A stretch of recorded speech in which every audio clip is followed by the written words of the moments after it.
এখন সৰু দেশ সাইপ্ৰাছ, যিখন দেশৰ কথা হয়তো খুব কম সংখ্যক মানুহে জানে।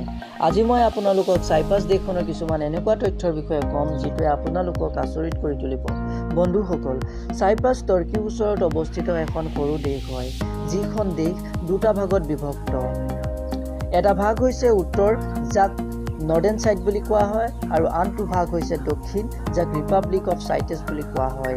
এই দেশখনৰ ৰাজধানী হৈছে নিকোছিয়া, আৰু এই নিকোছিয়া চহৰখন নিউজিলিয়ামৰ পিছত বিশ্বৰ দ্বিতীয়খন চহৰ, যিখন চহৰ দুটা ভাগত বিভক্ত।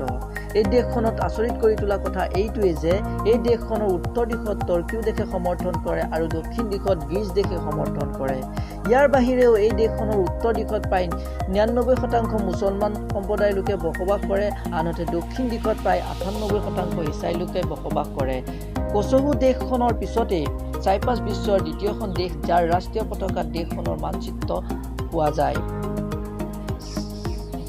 সাইপ্ৰাছ দেশখনৰ চাৰিওফালে সাগৰেৰে আৱৰি আছে, যাৰ বাবে এই দেশখনত যথেষ্ট পৰিমাণৰ মাছ পোৱা যায়। কিন্তু আচৰিত কৰি তোলা কথাটো এইটোৱে যে এই দেশখনৰ প্ৰায় সংখ্যক নাগৰিকে মাছ খাবলৈ পচন্দ নকৰে।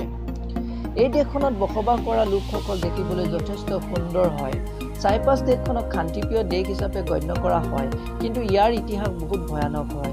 1907 চনৰ কথা, যেতিয়া সাইপ্ৰাছ দেশখনে ইংৰাজসকলৰ পৰা স্বাধীন লাভ কৰিছিল, তেতিয়া এই দেশখনত বসবাস কৰা লোকসকলৰ মাজত মতানৈক্যৰ সৃষ্টি হৈ এই দেশখনৰ লোকসকল দুটা ভাগত বিভক্ত হৈ পৰিছিল। উত্তৰ দিশত তুৰ্কীয়ে সমৰ্থন কৰিছিল আৰু দক্ষিণ দিশত গ্ৰীচ দেশসমূহে সমৰ্থন কৰিছিল, যাৰ বাবে উত্তৰ দিশত তুৰ্কীয় কাৰেঞ্চি ব্যৱহাৰ কৰা হয় আৰু গ্ৰীক ছাইডত অৰ্থাৎ দক্ষিণ দিশত গ্ৰীক কাৰেঞ্চি ব্যৱহাৰ কৰা হয়। বন্ধুসকল, আজিলৈ ভিডিঅ'টো ইমানেই, আৰু যদি ভিডিঅ'টো চাই ভাল পাইছে লাইক কৰক, কমেণ্ট কৰক, লগতে চেনেলটো ছাবস্ক্ৰাইব কৰি ল'ব এনেধৰণৰ ভিডিঅ'বোৰ চাই থাকিবৰ কাৰণে। ধন্যবাদ।